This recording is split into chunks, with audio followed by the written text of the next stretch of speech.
খুলে কথা বলতে চাই। কি কথা ঠাকুর মশাই? এই না মানে দাদুটা তেমন কিছু নয়, তোর নলি কাটছিলাম। বুঝতে পারছিস তো? এই পূজা, তুই আমার কাছ থেকে একটু সরে যা।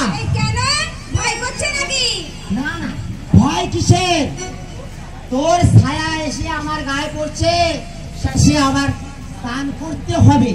এই যাদের ছায়া মারলে স্নান করে শুদ্ধ হতে হয়। এই পূজা, এই এত রাগ করছিস কেন? এই পূজা পার্বণ শ্রাদ্ধর সময় তো বিবেকে বাঁধে না, তখন নাকি স্নান করে শুদ্ধ হতে হয় না, তখন নাকি মন কি মন চাল এই কুড়ি কুড়ি টাকা সব শুদ্ধ হয়ে যায়, তাই না? এই পূজা, অত রাগ করছিস কেন?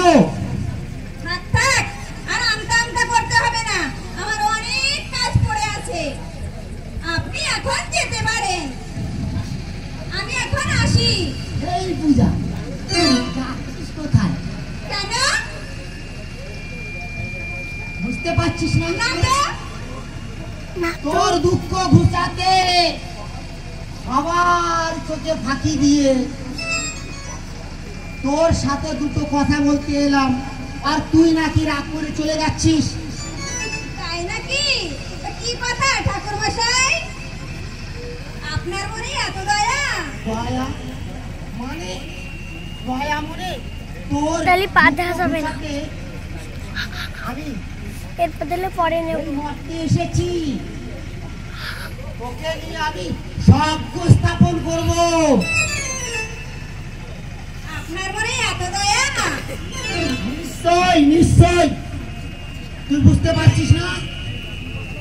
এই তো 2 বছর হলো তুই বিধবা হয়েছিস, বুঝতে পারছিস? একটিবারও তুই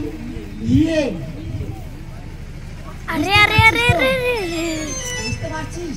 কোনটা সরাও, একটু কাছে আয়, ঝকু ঝকু আমার কাছে আমি আয়। যাচ্ছি ঠাকুর মশাই। দেখো তুমি একটু মাথা সরাও। দেও বাড়ি, আরে দেও বাড়ি। আরে মাথা সরাও।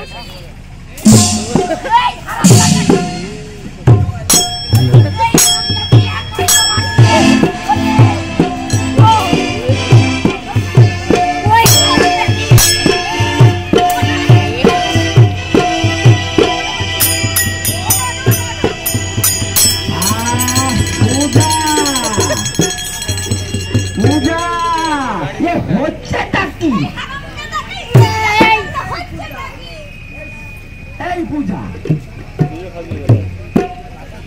ওকে ঝাঁটা পিটা করছো কেন? জিজ্ঞাসা করুন না। এই হারামজাদা, এই পূজা হচ্ছে গিয়ে এই আমার বাবুজির পরগনার মেয়ে, হ্যাঁ? তুই ওকে ইয়ে ইয়ে করার অধিকার করতে পেলি, হারামজাদা। এই পূজা, পূজা পূজা হচ্ছে গিয়ে আবার